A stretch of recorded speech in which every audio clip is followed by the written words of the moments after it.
I'm Rebecca, and this is Stephanie, my deafblind intervener in the classroom, and this is Tanisha, and she's my teacher assistant in the classroom, and we all work together, and we have 2 deafblind students in our class.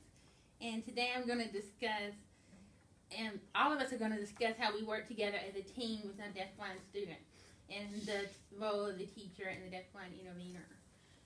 One of the things that I've learned in going through these modules is it talks about how we all work as a team, and the deafblind student has to trust not just the deafblind intervener but also the teacher and whoever they're working with, because if the deafblind intervener is not here one day, they still have some stability in the classroom to work with someone else.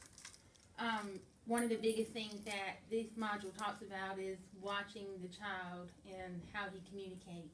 Can you tell me some ways that you learned about the deafblind child and the way they communicate, Stephanie? Facial expressions and different movements of the hands and their eyes. Yeah. And go ahead. They like to touch and feel a lot of things. That's how they get around, and that's how they eat. They lick a lot of things too. I like the way what that they are.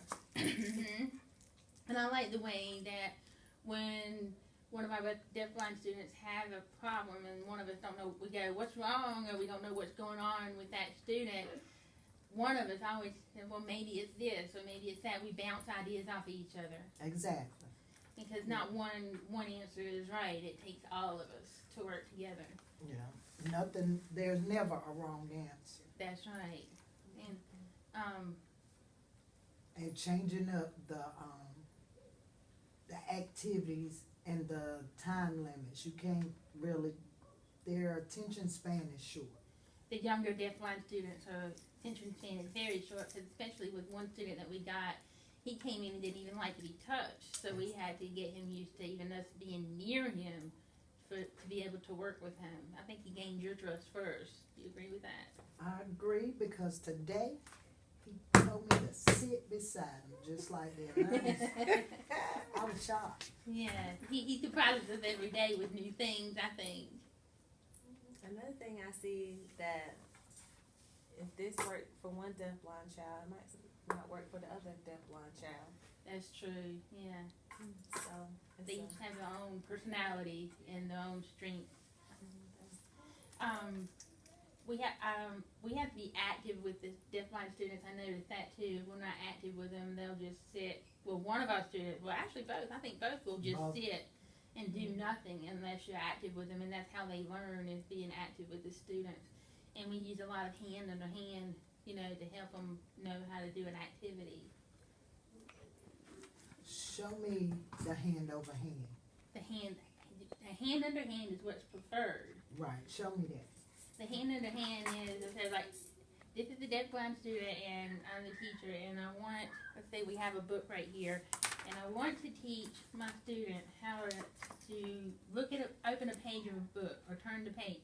That student's always going to be holding my wrist, and sometimes I can be in front of them, I can be behind them, or I can be beside of them, whichever is the most comfortable position for that student. And I'll turn the page, and they feel me turn the page. And you don't want to use hand over hand with the student, because that gives them less control and it makes them feel like you're forcing them to do something. Instead, you want to get them to feel what you do and turn the page. And you're going to gradually let go and try to get the students to do it on their own. Maybe tap the paper or use a touch cue, and when you touch them, maybe they'll pick the page up, and you've taught them how to turn the page of the book. So hand over hand is like the eyes for a deaf-blind child. And I remember you saying something about 3 types of learning. What? Yeah, there's 3 types of learning. There's incidental learning. It's where they just learn just because it happened by mistake. Their hands get wet. They touch something wet and they draw their hand back. So they incidentally learn that water is wet or something is wet. It's not something that is purposely learned. And then there's active learning, and that's where the deafblind intervener comes in, the teacher comes in, and we actively teach the child using hand over hand. And And then there's experience learning through experience, and real life experience, like going to the grocery store, or going on an Easter egg hunt like we did last week. Or going to the bathroom. Going to the bathroom, yeah. Learning the classroom from walking in the hallway. I agree. When our kids do that perfectly and cuts the lights on and off Mm-hmm. when they want. Mm-hmm. So. And one of the things I like that we know about Fisher is that he has some vision, that he likes it when the room is lit up. When it's dark, he doesn't like it, and we figured that out as a team, that he feels uncomfortable with the light off in the room. It's neat.